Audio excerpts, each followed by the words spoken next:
Hello everybody, it's Olga Pulyurlegchuk.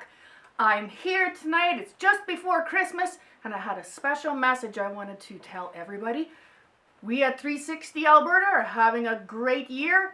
In spite of everything going on, we want to wish everybody a very Merry Christmas. But I have a special treat. I'm going to be reading a story, "Twas the Night Before Christmas." Sit back and enjoy.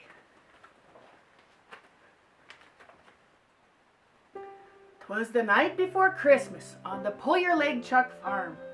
Not a creature was stirring in the house or the barn.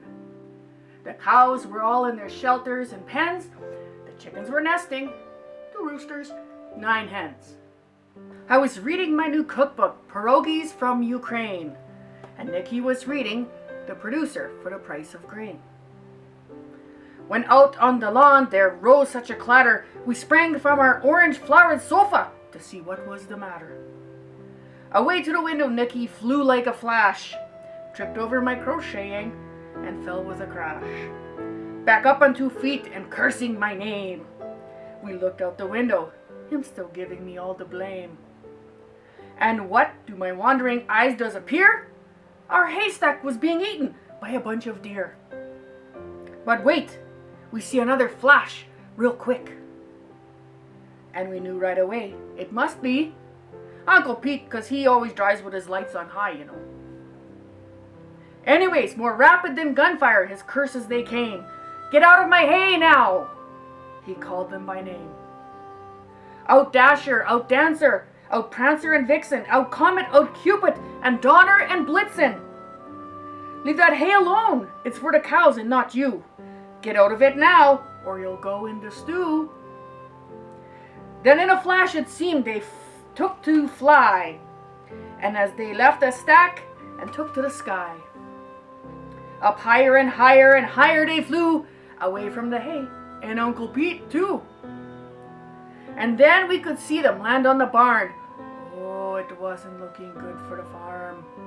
Nicky looked at me and started turning around, and out of the barn in a haste and rubber boots he was bound. He grabbed his coat and put his hat on his head. I could tell he was mad. His face was all red. Either that or he had too much vodka that day. His eyes were bulging. He was trembling and glaring. His cheeks were flushed. His patience was wearing. I'm starting to lean towards the too much vodka. Anyhow, he had drool on his lips, his mouth drawn tight. He wanted those deer off his barn that night. He had a big coil of kielbasa and was gritting his teeth. He tied it up into a big Christmas wreath. Oh no, just a minute, that's not right. Wait a minute. Oh, here it is. He had a big coil of rope and was gritting his teeth. And I knew Santa's deer were in for some grief. He had a mat on, and when he gets riled, his gun shooting can get kind of wild. That's why I stay in the house, you see. He ran for the barn and let out a whelp, and I laughed as I watched him in spite of myself. Then he turned and he winked at me as he moved ahead, and I sighed, for I might as well have just gone to bed. He spoke not a word, but went straight to his work as he swung his rope, each swing with a jerk. One by one he lassoed the deer, hoof by hoof, and slowly pulled each of them off the barn roof. He led them back to the sleigh and said to St. Nick, "That wasn't funny. Next time you get them down slick. I welcome you this Christmas, but please watch your herd. Stay out of the hay and off my barn. That's absurd. Don't you feed them?" And then, with that, St. Nick gave a nod and said, "All right, you have a deal, Nicky. Merry Christmas to you and Olga, and to both a good night."